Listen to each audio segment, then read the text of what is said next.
Herkese merhaba arkadaşlar, kanalımıza hoş geldiniz.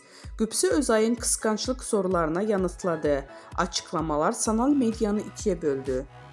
Başarılı oyuncu Gübse Özay katıldığı bir programda yöneltilen kıskançlık sorularına verdiği yanıtlar magazin gündeminde mərkəzində yerleşti. Özay'ın samimi ve net ifadeleri kısa sürede sosyal medyada geniş yankı uyandırdı. Ünlü oyuncu eşinin kişisel anlamına saygı duyduğunu vurgulayarak şu ifadeleri kullandı.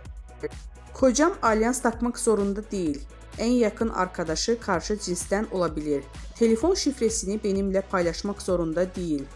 Sosyal medyada benimle fotoğraf ya da hikaye paylaşmaması da sorun olmaz.